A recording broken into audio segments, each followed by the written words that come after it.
ஆன்மீக கலசம். வாழ்க்கை ஜோதிடர் திரு பி. முகுந்தன் முரளி.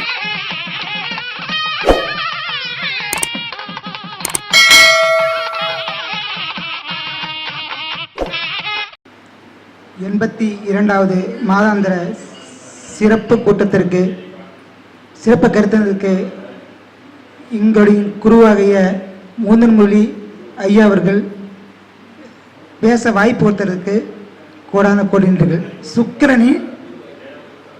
சுக்கிர பகவானின் சூட்சுமங்கள் அப்படிங்கிற தலைப்பில் என்னை பேச சொல்லிக்கிறேன். அப்படி சுக்கிரன் அப்படின்னு எடுத்துட்டாவே பணம், அழகு, சுகம் இப்போ தான் நமக்கு தெரியும். அப்போ அந்த சுக்கிரனை பற்றி தான் இப்போ நான் உங்களுக்கு பேச போகிறேன். அப்போ ஒரு சுக்கிரன் அப்படின்னு எடுத்துட்டாவே பார்த்தீங்களா, அந்த சுக்கிர பகவான் அப்படின்னு எடுத்துட்டாவே பார்த்தீங்கன்னா அந்த சுக்கிராச்சியர் என்பவர் தான் இறந்தவர்களை உயிர்ப்பிக்கக்கூடிய சக்தியை இருக்கு. அப்படின்னு பார்த்தா எந்த அளவுக்கு பார்த்தீங்கன்னா அவருடைய அந்த சஞ்சீவனி மந்திரத்தை கற்று இந்த அளவுக்கு நம்ம கொண்டு வந்திருப்போம் அப்படின்னு பார்க்கலாம். அப்படின்னா அந்த சுக்கிரன் அப்படின்னு எடுத்துட்டாவே ஏன் ஒவ்வொரு கிரகத்தை கூட சேரும்போது நல்ல பலனை கொடுக்க மாட்டேங்குது அப்படிங்கிறது இதை முடிவு தான் சூட்சுமங்கள் அப்படின்னு சொல்லிடலாம். அப்போ ஒருத்தர் பார்த்தீங்கன்னா சுக்கிரன் நல்லா வலுவோட இருந்தால் அவர் பார்த்தீங்கன்னா எப்படியாவது ஒரு வகையில் அனுபவிக்கிறது தான் பிறந்திருக்கிற அப்படின்னு சொல்லலாம். எப்படியாவது அவரே பார்த்தீங்கன்னா சுக்கிராச்சியார் அசுரகுருன்னு சொல்லலாம். அப்போ எப்படியாவது ஒரு வகையில் பார்த்தீங்கன்னா அவர் மீண்டு வந்துடும். அப்படி சுக்கிரன் மட்டும் வலுவாக இருந்தால் எப்படியாவது மீண்டு வந்துடும் அப்படின்னு சொல்லலாம். சுக்கிரன் என்பது பணம் மட்டுமல்ல, அது நம்மிடம் இருக்கிற மறைந்து இருக்கிற ஆற்றலை கொண்டு வரக்கூடிய சக்தி கொடுக்கும். சுக்கிரன் நல்ல நிலைமையில் இருந்தால் நமக்கு மறைஞ்சிருக்கிற ஆற்றலை வெளியே கொண்டுட்டு வரும் அப்படின்னு சொல்லலாம். ஒரு செயலை ஒருவர் செய்யும் போது சுக்கிரன் ஆதிக்கம் இருந்தால் அவங்க பார்த்தீங்கன்னா நீட்டாக சூப்பராக செஞ்சுருவாங்க. அவங்க சுக்கிரன் நல்ல ஆதிக்கத்தில் இருந்தால் ஒரு செயலை செய்யும் போது அவங்களுக்கு தெரியும், அவங்க சிறப்பாக செய்வாங்க அப்படின்னு சொல்லலாம். அப்படிங்கும்போது சுக்கிரன் பார்த்தீங்கன்னா வர்க்கோத்தமம் அடைஞ்சிருந்தான். அதாவது ராசியிலையும் நட்சத்திர ராசியிலையும் அம்சத்திலையும் ஒரே ராசியில் இருந்தால் அந்த சுக்கிரன் வர்க்கோத்தம் அடையும் போது நல்ல நிலைமையில் இருக்கு அப்படின்னு சொல்லலாம். எப்போ எந்த ராசியில் எப்படி இருந்தாலும் சரி வர்க்கோத்தம் அடையும் அப்படின்னு சொல்லலாம். மீன ராசியில் உச்சம் பெற்றிருந்தாலும் நல்ல நிலைமையில் இருக்கு அப்படின்னு சொல்லலாம். சுக்கிரன் பார்த்தீங்கன்னா 1, 4, 7, 10 கேந்திரத்தில் இருந்தாலும் சுக்கிரன் நல்லா வலுவோட இருக்கு அப்படின்னு சொல்லலாம். சுக்கிரன் 1, 5, 9 அதாவது லட்சுமி ஸ்தானம்னு சொல்லுவாங்க, அதில் இருந்தாலும் நல்ல சுக்கிரன் நல்லா வலுவோட இருக்கு அப்படின்னு சொல்லலாம். சரி, சுக்கிரன் பார்த்தீங்கன்னா ஆட்சி வீடுகளாக ரிஷபம், துலாம், உச்ச வீடான மீனம், இதில் 3லேயும் இருந்தாலுமே நமக்கு நல்ல பலனாக இருக்கு அப்படின்னு சொல்லலாம். அதாவது லக்னத்திற்கு 1, 4, 5, 9, 11 இருந்து சுபக்கிரகம் பார்வை பெற்றிருந்தாலும் சுக்கிரன் நல்ல நிலைமையில் இருக்கு அப்படின்னு சொல்லலாம். சுக்கிரனுக்கு அடுத்து வரிசையாக கிரகங்கள் இருந்தாலும் அது பார்த்தீங்கன்னா நல்ல சுக்கிரன் நல்லா வலிமையோட வேலை செய்யும் சொல்லுவாங்க. இது கிரக மாளிகை யோகம் அப்படி சொல்லுவாங்க. எப்படியாவது அது பார்த்தீங்கன்னா அனைத்து பிரச்சனையும் தீர்வுக்கு படிப்படியாக முன்னேற்றத்தை கொடுத்துருவாங்க அப்படின்னு சொல்லலாம். இது கிரக மாளிகை யோகம்னு சொல்லுவாங்க. அதாவது பார்வை யோகம் அப்படின்னு சொல்லுவாங்க. சுக்கிரனுக்கு பார்த்தீங்கன்னா சுபக்கிரகத்துடைய பார்வை இருந்தாலும் அந்த பார்வை யோகத்து மூலியமா நல்ல பலனை கொடுக்கும் அப்படின்னு சொல்லலாம். இது எல்லா இடத்துலையும் பார்த்தீங்கன்னா சொல்றது தான். சரி, அந்த சப்த ரிஷிகளாக குரு, சுக்கிரன், சந்திரன் இவங்க தான் ஃபர்ஸ்ட் அந்த ரிஷிகள் அந்த உருவாக்குறாங்க. அப்படிங்கும்போது 3 கிரகத்துக்கு மட்டும் தான் அந்த பவர் இருக்கு ரொம்ப அதிகமா. அதாவது குரு, சுக்கிரன், சந்திரன். 2ஆம் தலைமுறையில் உருவாக்கக்கூடிய கிரகம் தான் சூரியனும் புதனும். அதுவும் பார்த்தீங்கன்னா அதுக்கு அடுத்த பிரகாரம் தான் இது உருவாக்குறாங்க. ஃபர்ஸ்ட்ல குரு, சுக்கிரன், சந்திரன் வச்சு தான் பலன் சொன்னாங்க. 3ஆம் தலைமுறையில் பார்த்தீங்கன்னா சனி, ராகு, கேது. இப்போ நாம் கண்டுபிடிச்சது அந்த சனி, ராகு, கேது அப்படின்னு 3ஆம் தலைமுறை. 10ஆம் தலைமுறையில் தான் பார்த்தீங்கன்னா அந்த செவ்வாயை உருவாக்கி கொடுக்குறாங்க. அப்போ 9 கிரகம் சொல்லலாம். ராகு கேது ஒன்று தான். சரி, சூரியன் வந்து பார்த்தீங்கன்னா தந்தை கிரகம் அப்படின்னு சொல்லுவாங்க. தந்தையார், மூத்தவர், அதாவது திருமணத்திற்கு பின் அந்த மாமனார், பெரிய மனிதர், இதெல்லாம் சொல்லலாம். அப்போ இவங்க கூட சுக்கிரன் சேரும்போது பார்த்தீங்கன்னா ஒரு சில பிரச்சனையை கொடுக்கும். ஏன்னா சுக்கிரனை வந்து பார்த்தீங்கன்னா யாரையும் வந்து அதிகாரத்தோரையில் அடக்க முடியாது. அப்போ சூரியனு கூட சேரும்போது பல பிரச்சனைகளை வந்து உருவாக்கி கொடுக்கும். அப்போ சூரியன் சுக்கிரன் அப்படின்னு சேர்ந்திருந்தாவே அந்த குடும்பத்தில் 2 திருமணத்துக்கு உண்டான வாய்ப்புகளை கொடுக்கும். இது எல்லாருடைய ஜாதகத்திலையும் எடுத்துக்கலாம். அதுக்கு சந்திரன், பெண்கள், தாயார், மாமியார், வயதான பெண்கள். அப்போ இந்த சுக்கிரன் அமர்ந்த சந்திரன் கூட இருக்கும்போது வயதான பெண்களை கண்டிப்பாக பிடிக்காது. புரியுங்களா? அப்போ வந்து இந்த சுக்கிரன் இந்த கிரகத்தோட சேர்ந்து இருந்தாவே பாருங்க, அந்த வயதான பெண்களை பிடிக்காது, இளமையான பெண்கள் தான் தொலைவு அந்த சுக்கிரன். அப்படிங்கும்போது சந்திரன் கூட சேரும்போது இதுவும் ஒரு வகையான பிரச்சனையை வந்து கொடுக்கும் அப்படி சொல்லலாம். செவ்வாய், இருபாலருக்கும் வந்து பார்த்தீங்கன்னா சகோதரன் சொல்லுவாங்க, பெண்ணிற்கு வந்து அந்த கணவன் சொல்லுவாங்க, இதில் வந்து பெண்ணிற்கு வந்து மைத்துன, அதான் மாமா மச்சன் சொல்லுவாங்க. அதாவது மச்சனை, பெண்ணுடைய தம்பி வந்து கணவருக்கு மச்சனை. அப்போ இவங்க கூட வந்து செவ்வாய் வந்து சுக்கிரன் வந்து சேரும்போது ஓரளவுக்கு நல்ல நிலைமை தான் இருக்கும். புரியுங்களா? அதே சுக்கிரன் வந்து மச்சாண்டார் இருக்கிறாங்களா, அது செவ்வாய் சகோதரனா, அவங்களுக்கு வந்து பிரச்சனை தான் கொடுக்கும். ஓகேங்களா? புதன், இந்த புதன் கூட வந்து சுக்கிரன் சேரும்போது கண்டிப்பாக சுக்கிரன் வந்து பெண்ணு தான், புதனும் பெண்ணு தான். இது 2 பேரும் சேர்ந்து இருக்கும்போது அது பெரிய பிரச்சனைலாம் எதுவுமே வந்து கொடுக்கறதில்ல. அப்படிங்கும்போது பார்த்தீங்கன்னா இந்த சுக்கிரன் புதன் காம்பினேஷன் நல்லா தான் இருக்கு அப்படின்னு சொல்லிடலாம். குரு வந்து பார்த்தீங்கன்னா அந்த முப்பாட்டனார் சொல்லுவாங்க, குழந்தைகள் சொல்லுவாங்க, ஆசிரியர் சொல்லுவாங்க. இது வந்து பார்த்தீங்கன்னா அந்த 2 பேருமே பார்த்தீங்கன்னா ஆலோசனை சொல்கிற இடத்துல இருக்கிறதுனால குரு கூட வந்து சுக்கிரன் சேரும்போது பெரிய பிரச்சனை எதுன்னு சொல்கிறது. 2 பேருமே கொஞ்சம் பெரிய மனுஷங்கிறதுனால பேர் வந்து பார்த்தீங்கன்னா அந்த அசுரக்குரு இவர் சொல்கிறது அவருக்கும் அவர் சொல்ல பிடிக்கிறதுனால இது எப்படியாவது அவர் சொன்ன ஆலோசனை சரி பண்ணுறதுக்கான வாய்ப்பு இருக்குது. குரு சுக்கிரன் சேர்ந்து இருந்தா ஏன்டா பிறந்தேன் அப்படின்னு சொல்லிட்டு வாழ்க்கையில் பல பிரச்சனைகள் வந்து உருவாக்கி கொடுக்கும். இது ஜோதிட ரீதியாக. சனி, இது வந்து பார்த்தீங்கன்னா மகன் சொல்லலாம், அதாவது சூரியனுக்கு மகன், சித்தப்பா, வேலை, ஆச்சாரி, அதாவது பார்த்தீங்கன்னா ஆச்சார குறைபாடு உள்ளவர். இவங்க கூட வந்து பார்த்தீங்கன்னா சனி கூட சுக்கிரன் சேரும்போது இது பாருங்க, சுக்கிரனே ஏற்கனவே பார்த்தீங்கன்னா அந்த குருவாச்சாரின்னு சொல்றாங்க. சனி இருக்கும்போது பார்த்தீங்கன்னா இது என்ன சொல்லும், இவர் சொகுசா இருந்து சம்பளம் வாங்குறவர், சனி கடுமையான உழைப்பில சம்பளம் வாங்குறவர். அப்படிங்கும்போது என்ன பண்ணுறோம், இந்த ஆச்சாரிய குறைபாடு இருக்கும், மதிக்காது இதெல்லாம் இருக்கும்போது சனியும் சுக்கிரனும் சேரும் போது கண்டிப்பா பிரச்சனை வந்து கொடுக்கும். இந்த சுக்கிரனுடைய காரத்துவத்தில் ராகு சொல்லலாம். இருவருக்கும் வந்து பார்த்தீங்கன்னா தாத்தாவை சொல்லலாம், ரெண்டா பக்கமும் தாத்தாவை சொல்லலாம். ராகு கேத தாத்தா பாட்டிகளை சொல்லலாம். இவங்க கூட வந்து பார்த்தீங்கன்னா சுக்கிரன் வந்து பார்த்தீங்கன்னா சேரும்போது இது வந்து ஒரு மாய தோற்றத்தை உருவாக்கி கொடுக்கும். ராகுங்கிறது இருட்டு. ஓகே, சுக்கிரன் அது கூட சேரும் போது பார்த்தீங்கன்னா கண்டிப்பாக வந்து பெண்களாலையும் மற்ற ஒரு சில பிரச்சனைகளாலையும் இது வந்து கொடுக்குது. ராகு சுக்கிரன் சம்பந்தப்படும் போது இந்த சூரியன் சுக்கிரனோட சேரும்போது இது வந்து பார்த்தீங்கன்னா அறிவுரை மேக்சிமம் அது விரும்புறதில்ல. அதாவது சூரியன், சனி, சுக்கிரன் இந்த 3 காம்பினேஷன் போது சூரியனுடைய அறிவுரை வந்து சனி தான் மகன், அப்பனுடைய அறிவுரை மகன் வந்து கேட்கறதில்ல. அப்படிங்கும்போது சுக்கிரன் வர அந்த கூட இருக்குது. அப்போ சுக்கிரன் கூட இருக்கும்போது பார்த்தீங்கன்னா இது வந்து பார்த்தீங்கன்னா 2 பேர்த்துக்கும் பிரிவினையும் பிரச்சனைகளையும் ஏற்படுத்தி கொடுக்கும். இந்த சூரியன் சுக்கிரன் சம்பந்தப்பட்ட விஷயத்தில் சுக்கிரன் சந்திரன் இரண்டும் சேர்ந்திருந்தா மாமியார் மருமகள் சொல்லுவாங்க. ஓகே, அப்போ வந்து பார்த்தீங்கன்னா சுக்கிரன் வந்து பார்த்தீங்கன்னா ரொம்ப இளமையான கவர்ச்சியாக இருக்கிறது, சந்திரங்கிறது அந்த வயதான தோட்டத்தில் இருக்கிறது. அப்படிங்கும்போது சுக்கிரன்கிறது வந்து பார்த்தீங்கன்னா செலவழின்னு சொல்லலாம். சந்திரன் அப்படின்னு எடுத்துகிட்டா பார்த்தீங்கன்னா அந்த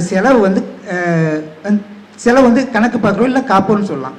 2 சேர்ந்திருந்தா இவங்க மாமியார் மருமகளுக்கு உண்டான பிரச்சனையை வந்து உருவாக்கி கொடுக்கும்.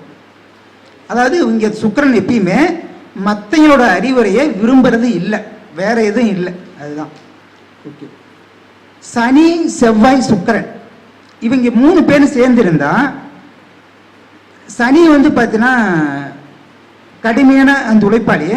செவ்வாய் வந்து அப்படின்னு எடுத்துட்டா உடல் உழைப்பாளி, வலுவான ஆளு அப்படின்னு சொல்லுவாங்க. இது வந்து அதிகாரம், அதாவது செவ்வாய் வந்து பார்த்தீங்கன்னா அந்த அதிகாரம்.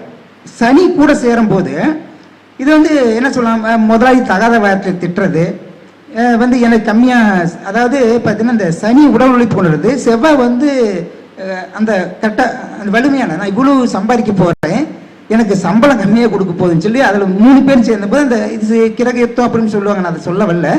இது வந்து பார்த்தீங்கன்னா இதில் வந்து பிரச்சனை கொடுக்கும். இந்த செவ்வாய் சனி சுக்கிரன் 3 காம்பினேஷனில் வரும்போது சொல்லலாம். ஒரு சில சாதகத்தில் வந்து பார்க்கும்போது சொல்ல எனக்கு சம்பளம் கம்மியாக தானே வருது அப்படின்னு அவங்க சொல்லும் போது இது பார்த்தோமா அது கண்டிப்பாக தெரியுது. இல்லை எனக்கு 10 வருஷமாக செஞ்சுட்டு இருக்கிறேன், சம்பளம் கம்மியாக தான் இருக்குது அப்படின்னு சொல்லும் போதெல்லாம் அந்த செவ்வாய் சுக்கிரன் சனி காம்பினேஷன் பார்த்தா கண்டிப்பாக தெரியும் சொல்லலாம். சூரியன் சனி சுக்கிரன், இந்த சூரியன் வந்து பார்த்தீங்கன்னா ஒளின்னு சொல்கிறாங்க, சனினா இருட்டு. அப்போ இந்த சூரியனும் சனியும் ஒன்று சேர்ந்து போது இந்த சுக்கிரன் வந்து பார்த்தீங்கன்னா என்ன சொல்கிறேன்னா, அந்த சூரியன் வந்து பார்த்தீங்கன்னா அரசன் அந்த அதிகாரம், அந்த அரசன் அதிகாரம் வந்து குருவாச்சேரிய இருக்கும்போது, அதாவது சுக்கிரன் கூட இருக்கும்போது பல பிரச்சனைகள் வந்து கொடுக்கும். சூரியன் சுக்கிரன் சனி 3 சேரும்போது சனி வந்து இதில் பார்த்தீங்கன்னா மந்தனா இருக்கிறனால அறிவுத்திறன் குறைபாடு, இருட்டுன்னு சொல்லுவாங்க, அறிவுத்திறன் குறைபாடு அப்படிங்கிறனால வேலைக்கார, இது 3 காம்பினேஷன் சேர்ந்து இருந்தாலும் பிரச்சனை தான் ஒரு ஜாதகத்தில் அப்படின்னு சொல்லலாம். ஓகே, எனவே அந்த இடத்துல வந்து அந்த கிரகத்துக்குடைய பாகத்துக்கு உண்டான விஷயங்கள் பிரகாரம் அந்த பலன் வந்து எடுக்கும். சுக்கிரன் வந்து பார்த்தீங்கன்னா கவர்ச்சியானவர், ஆடம்பரம், பெண் ஆசைகள், கர்வம், கவர்ச்சியானவர் இதெல்லாம் இருக்கும். அப்போ வந்து சூரியன் வந்து பார்த்தீங்கன்னா பெண் ஆசைகள் வந்து இல்லாதவர். அதனால் வந்து பார்த்தீங்கன்னா சுக்கிரன் வந்து பார்த்தீங்கன்னா சுக்கிரன் கூட சேரும்போது பகையை ஏற்படுத்தி கொடுக்குது. ராகு சுக்கிரன், ராகு வந்து பார்த்தீங்கன்னா இருட்டை வந்து அந்த குறிப்பாக அப்படியே அவர் வந்து பார்த்தீங்கன்னா ராட்சசன் அப்படின்னு சொல்லுவாங்க, ராட்சச குணம் அப்படின்னு சொல்லுவாங்க. இதெல்லாம் சுக்கிரனுக்கு பகையாக ஏற்படுது. சுக்கிரன் ராகு சனி சூரியன் இவங்க 3 பேருமே பகையாயிடுறாங்க சுக்கிரனுக்கு.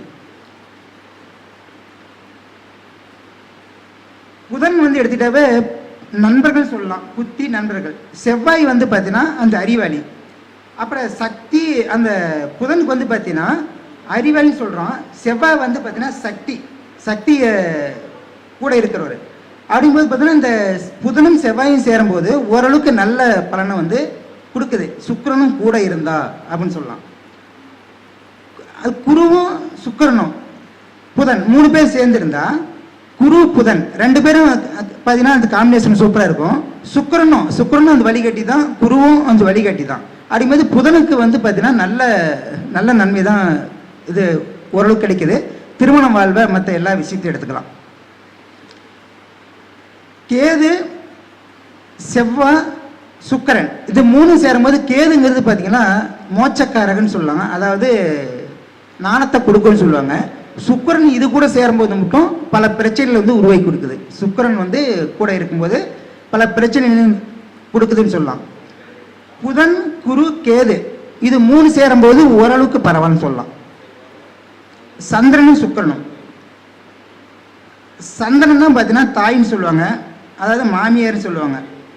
அப்போ வந்து மாமியாருக்கு வந்து கர்வ பிரச்சனை ஏற்படும். அதாவது சுக்கிரங்கிறது கர்வம், இது வந்து கர்வ பிரச்சனை ஏற்படுத்தி கொடுக்கும். சந்திரங்கிறது வந்து பார்த்தீங்கன்னா அதாவது மனச்சஞ்சலம் உள்ளவர்கள். ஓகே, அப்போ 2ம் சேரும்போது கண்டிப்பாக மாமியார் மருமகளுக்கு உண்டான பிரச்சனை வந்து கொடுக்குதுன்னு சொல்லலாம்.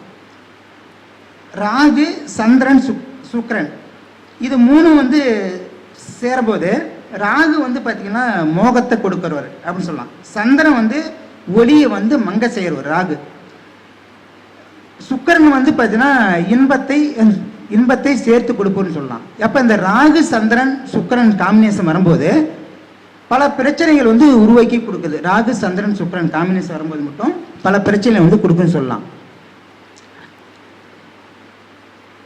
செவ்வாய் சனி சுக்கிரன் ராட்சச குணம், அதாவது தனக்கு கீழ் அடிமைப்படுத்துதல், அகந்தை, இதெல்லாம் சொல்லலாம். அப்போ சனி வந்து கர்வம் உள்ள வேலைக்காரன்னு சொல்லலாம். செவ்வாய் சனி சுக்கிரன் இவங்கெல்லாம் சேரும்போது கர்வம் உள்ள வேலைக்காரன்னு சொல்லுவாங்க. அப்படிங்கும்போது இது வந்து பார்த்தீங்கன்னா இதுவும் ஒரு சில பிரச்சனைகள் வந்து கொடுக்கும். இது ஃபர்ஸ்ட்லேயே சொல்லியிருக்கிறேன், இருந்தாலும் மறுபடியும் இது சொல்கிறேன். இது வந்து என்ன பண்ணும்னா தனது வந்து முதலாளியுடைய வெறுப்பை சந்திக்க விருத்தமான வாய்ப்புகளை கொடுக்கும் இந்த செவ்வாய் சனி சுக்கிரன் காம்பினேஷன்.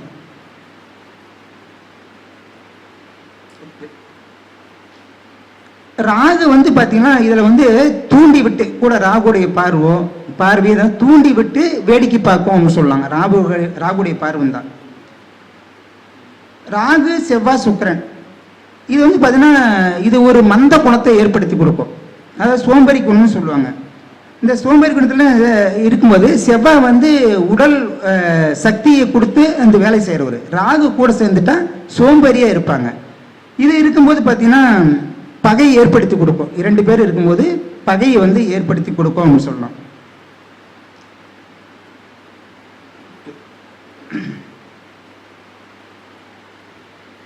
சூரியன் செவ்வாய் சுக்கிரன் இது வந்து 3 சேர்ந்து இருக்கும்போது பார்த்தீங்கன்னா சூரியன் வந்து பார்த்தீங்கன்னா அரசன் சொல்லுவாங்க, செவ்வாய்ங்கிறது தளபதி அப்படின்னு சொல்லுவாங்க, சுக்கிரன்ங்கிறது பார்த்தீங்கன்னா ஆலோசனை கேட்டு நடக்கிறதுன்னு சொல்லுவாங்க. இது வந்து இது சுபக்கிரத்துடைய பார்வை இருக்கும்போது இந்த 3 இருக்கிறுடைய சேர்க்கையும் பெருசா வந்து பாதிப்பை வந்து கொடுக்கறது இல்லை.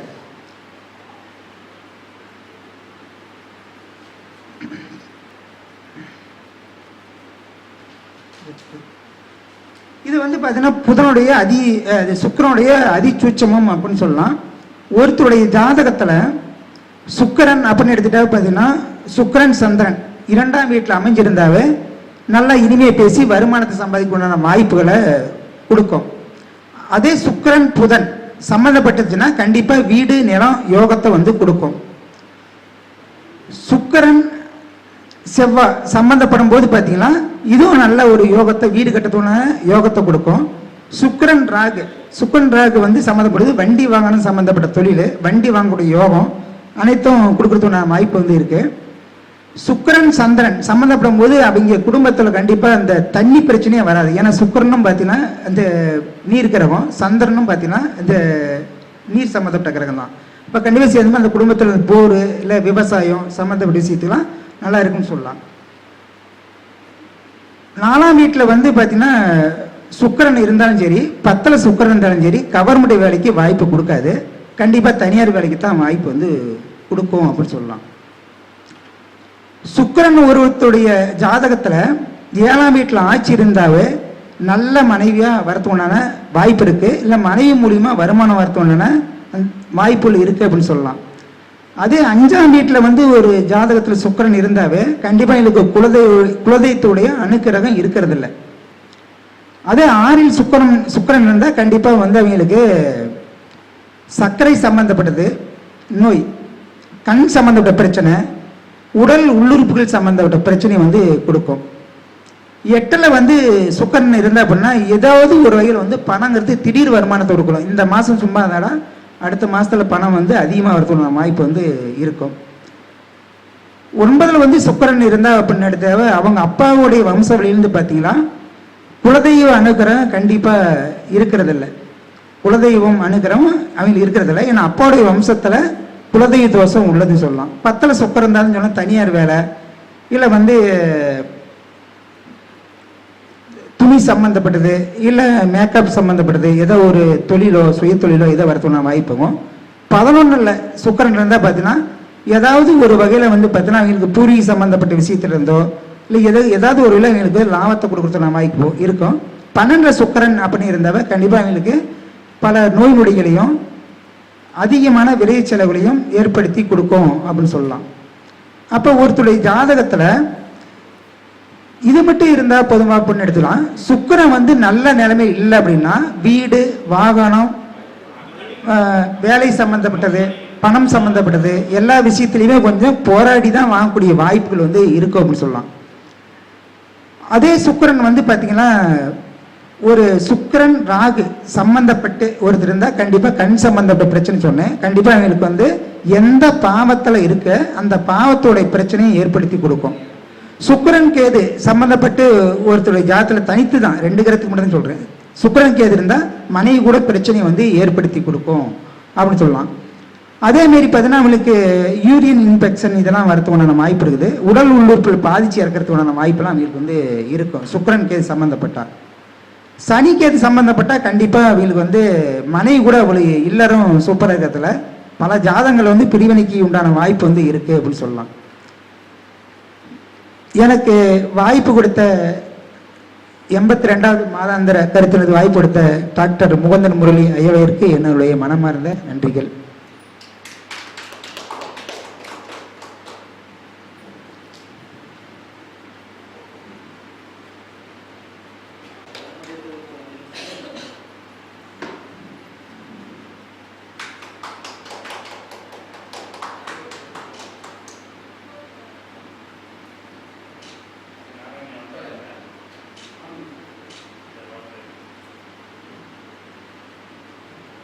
இப்பொழுது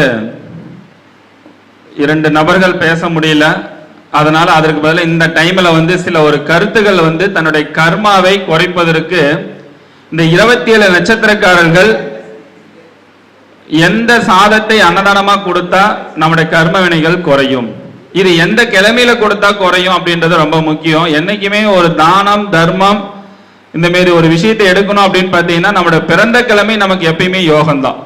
நம்முடைய பிறந்த கிழமை எப்பொழுதும் யோகம்தான். அப்ப நம்முடைய பிறந்த கிழமை அந்த நட்சத்திரம் வரக்கூடிய காலகட்டங்கள்ல, அதாவது உங்களுடைய ஜென்ம நட்சத்திரம் அஸ்வினி நட்சத்திரமா இருக்குது அப்படின்னா இவங்களுடைய வாழ்நாள் முழுவதும் தன்னுடைய கர்மாவை குறைப்பதற்கு எலுமிச்சம்பழ சாதத்தை அன்னதானமாக கொடுத்துட்டு வந்தீங்க அப்படின்னா மிக விரைவில் தன்னுடைய கர்மாவை குறைக்கும். அந்த மாரி 27 நட்சத்திரத்துக்கு எந்த சாதத்தை கொடுத்தால் குறையும் அப்படின்ற ஒரு தகவலை இந்த நேரத்தில் பதிவு செய்யறேன். தன்னுடைய கர்மாவை குறைக்கும் நட்சத்திரங்கள், உங்களுடைய ஜென்ம நட்சத்திரம் அஸ்வினியாக இருந்ததுன்னா நீங்க பிறந்த கிழமை அன்னைக்கு அஸ்வினி நட்சத்திரக்காரர்கள் எலுமிச்சம்பழ சாதத்தை அன்னதானமாக கொடுக்கலாம். அடுத்தது பரணி நட்சத்திரக்காரர்கள் நெல்லிப்பொடி சாதம், நெல்லிப்பொடி சாதத்தை கொடுத்தால் தன்னுடைய கர்மாவை குறைக்கும். கிருத்திகை நட்சத்திரக்காரர்கள் வத்தல் குழம்பு சாதம், இந்த வத்தல் குழம்பு சாதத்தை கொடுத்தீங்க அப்படின்னா அடிக்கடி உங்களுடைய கர்ம வினைகள் குறையும். அடுத்தது ரோனி நட்சத்திரம், இந்த ரோனி நட்சத்திரக்காரர்கள் தயிர் சாதம், தயிர் சாதத்தை அடிக்கடி கொடுக்கும்போது தன்னுடைய கர்மா வினைகள் குறையும். மிருகசீட நட்சத்திரம் பருப்பு சாதம். திருவாதிரை நட்சத்திரக்காரர்கள் வந்து ராகி களி, ராகி களிகள் வந்து கொடுப்பதன் மூலமாக குறையும். புனர்பூச நட்சத்திரம் பால் சாதம். அடுத்தது பூச நட்சத்திரக்காரர்கள் வந்து எள் சாதம், இதை குறைக்கும் போது குறைத்து கொள்ளும். அடுத்தது ஆயிலி நட்சத்திரக்காரர்கள், ஆயில் நட்சத்திரக்காரர்கள் வந்து மோர் வத்தல் குழம்பு சாதம்.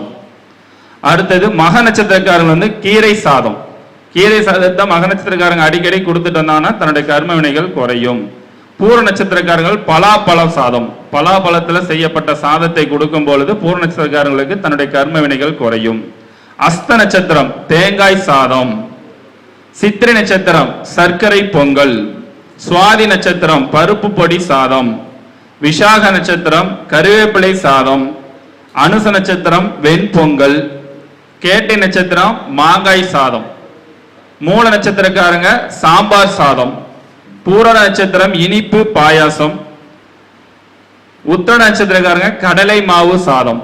திருவோண நட்சத்திரம் கேசரி அடிக்கடி வந்து மற்றவங்களுக்கு கொடுப்பதன் மூலமாக தன்னுடைய கர்ம வினைகள் குறையும். அவிட்ட நட்சத்திரம் அவுள் சாதம். சதய நட்சத்திரக்காரங்கள் சேமியா, சேமியா பாயசம் கொடுத்தாலும் சரி இல்ல சேமியா கொடுத்தாலும் சரி. அடுத்தது பூரட்டாதி நட்சத்திரம் புட்டு மாவு, கொலா புட்டு, புட்டு மாவு, அரிசி மாவு இருக்கு இல்லைங்களா, அதுல மாவா செய்யப்பட்ட புட்டு மாவுன்னு சொல்லுவாங்க, அதை கொடுக்கிறது. அடுத்தது உத்திரட்டாதி நட்சத்திரம் உளுந்தம் பருப்பு சாதம். ரேவதி நட்சத்திரக்காரங்கள் வந்து கொத்தமல்லி சாதம்.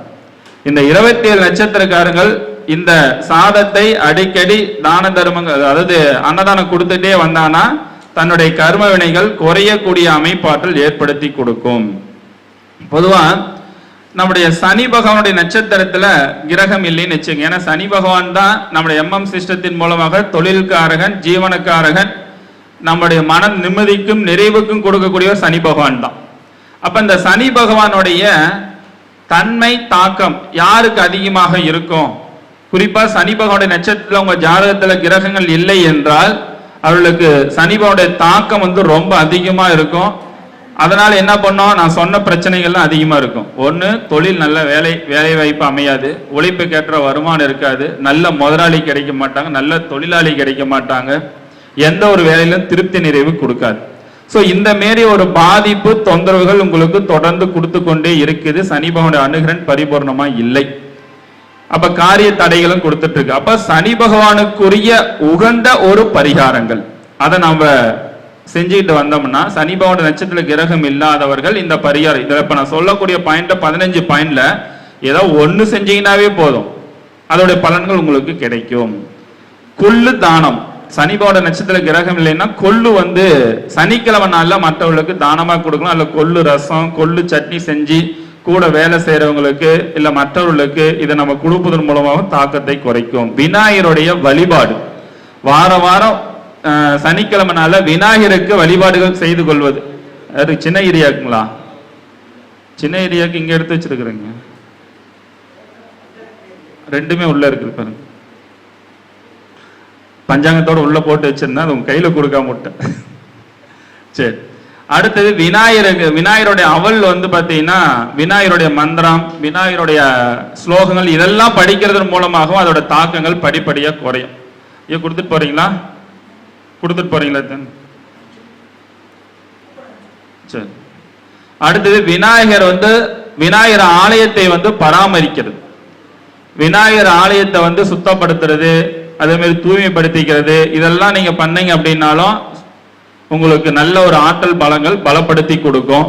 அதுவும் குறிப்பா சொல்ல போனா இந்த சனி பகவானுடைய கர்ம வினைகள் தாக்கத்தை குறைக்கிறது சாதாரண ஒரு விஷயம் அல்ல. அதுக்கு அடுத்து பாத்தீங்கன்னா எள் தானம் செய்யறது, எள்ளு தானம் செய்யலாம். காகத்திற்கு அன்னம் இடுதல், அடுத்தது எருமை தானம் செய்யறது.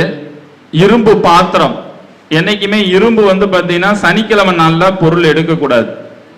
சனிக்கிழமை நாள்ல ஞாயிற்றுக்கிழமை நாள்ல இரும்பு பொருள் எடுக்காதீங்க, அது எதிர்பார்த்த அளவுக்கு நன்மை முன்னேற்ற வளர்ச்சி ஏற்படுத்தி கொடுக்காது. அதனால சனிக்கிழமையும் ஞாயிற்றுக்கிழமையும் தவிர்த்துட்டு, அதுவும் திங்கக்கிழமையும் விட்டுருங்க. சனி ஞாயிறு திங்கள் இந்த 3 நாளை தவிர்த்துட்டு மீதி எந்த நாள்ல வேணாலும் நீங்க இரும்பு வாங்குறது நிறைய நன்மைகளை ஏற்படுத்தி கொடுக்கும். இரும்பு பாத்திரம் மற்றவங்களுக்கு தானமாக கொடுக்கிறது. திருநள்ளாறு சென்று வழிபாடு செய்வது, திருநள்ளாறு அடிக்கடி வழிபாடு செய்யறது. ஏன்னா சனி பகவான் நட்சத்திர கிரகலைன்னா அடிக்கடி சனி திருநள்ளாறு அடிக்கடினா மாசம் போறதெல்லாம் கிடையாது, வருடத்துக்கு ஒரு முறை 2 முறை போங்க. அடுத்தது சனிக்கிழமை நாள்ல விரதம் இருக்கிறது, பிரதோஷ வழிபாடு செய்யறது, ஊனமுட்டோர்களுக்கு பொருள் தானம் கொடுக்கிறது, மற்றவர்களுக்கு செப்பல் செருப்பு வாங்கி கொடுக்கிறது. அப்ப இந்த விஷயங்கள்லாம் பண்ணும்போது நமக்கு நிறைய நன்மைகள் கொடுக்கும். அதே மாதிரி பெற்றோர்களுக்கு பாத பூஜை செய்யறது, பிடித்தவர்களுக்கு பாத பூஜை செய்வது. அதாவது உங்களோட வயசுல மூத்தவங்க யாரே இருந்தாங்கன்னா பௌர்ணமி நாள்ல அமாவாசை நாள்ல சனி பகவானுடைய நட்சத்திர கிரகம் இல்லாதவர்கள் இதை செய்வதன் மூலமாக பாத்தீங்கன்னா கண்டிப்பா உங்களுக்கு சனியோட தாக்கங்கள் உங்களுக்கு குறையும். ஏன் சனி பகவானுடைய தாக்கத்தை குறைக்கிறதுக்கு இந்த எளிமையான ஒரு பரிகாரம்னா, சனி பகவானுடைய அனுகிரகம் யார் ஒருவருக்கு பரிபூர்ணமா கிடைக்குதோ அவங்களது எல்லா வகையிலுமே வாழ்க்கையில எல்லா வகையான இன்பத்தையும் மகிழ்ச்சியும் ஏற்படுத்தி கொடுக்கக்கூடிய ஆற்றல் கண்டிப்பாக உருவாக்கி கொடுக்கும். சரி, அதற்கு அடுத்தபடியாக சந்திரனுடைய நட்சத்திரத்தில் கிரகம் இல்லை என்றால், நம்ம MM சிஸ்டத்து பிரகாரம் டிக் அடிச்சுட்டே வரக்கூடியதுல சனி பகவானுக்குரிய பரிகாரம் சொன்னோம். இப்ப சந்திரனுடைய நட்சத்திரத்துல கிரகம் இல்லைன்னா அவங்களுக்கு எப்படி இருக்குன்னா எப்பயுமே மனம் பலவீனமா தான் இருக்கு, ஒரு ஸ்ட்ராங்கா இருக்க மாட்டாங்க. ஒரு மனசுக்குள்ள கவலை, வேதனை, போராட்டம், மன உளைச்சல், மன சங்கடங்கள், நீங்க யாருக்கிட்ட அன்பு பாசம் செலுத்துறீங்களோ அங்ககிட்ட இருந்து உண்மையான அன்பு பாசம் கிடைக்காம போறது. சோ இந்த மாரி ஒரு ஏக்கத்தையும் தாக்கத்தையும் நிறைய விஷயத்தை உங்களுக்கு ஏற்படுத்தி கொடுக்கும். அப்படியேப்பட்ட நபர்கள் சந்திரன் நட்சத்திர கிரகம் இல்லாதவர்கள் சந்திரனுடைய அனுகிரகம் ஆசீர்வாதம் பரிபூர்ணமா கிடைக்கும். அதற்குரிய பரிகார முறைகள், ஃபர்ஸ்ட் மொச்சை கொட்டை தானமா கொடுக்கிறது, வெள்ளி பாத்திரம் மற்றவர்களுக்கு உங்களோட ரிலேஷன்ல கூட பிறந்தவங்களுக்கு யாரோ ஒருத்தருக்கு வெள்ளி பாத்திரம் தானமா கொடுக்கலாம். ஸ்ரீரங்கம் வழிபாடு செய்வது ரொம்ப ஒரு சிறப்பு தன்மைகள். என்னது சுக்கரன் தானே சந்திரன் அப்படின்னு இருந்தாலும் அது நீர்நிலையில் இருக்கிற மனோகரனுடைய ஆற்றலும் சக்தியும் ஸ்ரீரங்கத்துக்கு உண்டு. அதனால அதை நம்ம செய்யறதும். அதுக்கு அடுத்து சர்க்கரை பொங்கல் மற்றவர்களுக்கு தானமா கொடுக்கிறது, இனிப்பு தானமா கொடுக்கிறது. அதே நேரத்தில் குதிரை வண்டி, இப்ப குதிரை வண்டி பாத்தீங்கன்னா அந்த காலத்துல நிறைய பேருக்கு வாகனமா பயன்படுத்த குதிரை பயன்படுத்த. இன்னைக்கு குதிரை வண்டி விளையாட்டு பொருளாக எடுத்து கொடுக்கறது, சின்ன பொருள் வாங்கி கொடுக்கலாம். அல்லது பாத்தீங்கன்னா யாரோ ஒருத்தர் 2 வீலர் வாங்குறாங்க, 4 சக்கர வாகனம் வாங்குறாங்கன்னா உங்களால முடிஞ்ச ஒரு ஹெல்ப் ஒரு 5000 10,000 கொடுக்கறது, ரிலேஷன்ல தெரிஞ்சவங்களுக்கு பழக்கமானவங்களுக்கு இந்த மாதிரி எல்லாம் கொடுக்கலாம். கட்டில் மெத்தை, இந்த கட்டில் மெத்தை சம்பந்தப்பட்ட விஷயங்கள் கூட வந்து பார்த்தீங்கன்னா ஒருத்தருக்கு வாங்கி கொடுப்பதன் மூலமாகவும் உங்களுக்கு நிறைய பலன்கள். ஏன்னா அந்த சுகத்தையும் சந்தோஷத்தையும் நிம்மதியும் தூங்கக்கூடியது மனம் ஆற்றல் இருக்கிறதுனால இதுக்கு ஒரு அமைப்பாற்றல் ஏற்படுத்தி கொடுக்கும். அடுத்து பௌர்ணமி நாள், பௌர்ணமி விரதம் இருந்து வழிபாடு செய்யறது, வஸ்திர தானம் கொடுப்பது, அன்னதானம். பொதுவாகவே சந்தான நட்சத்திர கிரகலினாவே பௌர்ணமி நாள் அல்லது திங்கக்கிழமை நாள் அல்லது சிவன் கோயிலுக்கு அடிக்கடி அன்னதானம் கொடுத்துட்டே இருந்தீங்கன்னா இந்த சந்திரனுடைய மனோபலங்கள் பலமாக ஏற்படுத்தி கொடுக்கும். அடுத்து வந்து நெல் அரிசி தானம் கொடுக்கறது, அம்மன் வழிபாடு செய்யறது, இரவு நேரத்துல சந்திரனுடைய தரிசனம் செய்யறது. 3ஆம் பிறை வந்து சந்திரன் நட்சத்திர கிரகங்களினாவே இந்த 3ஆம் பிறை வழிபாடு உங்களுடைய மனோசக்தி பலத்தை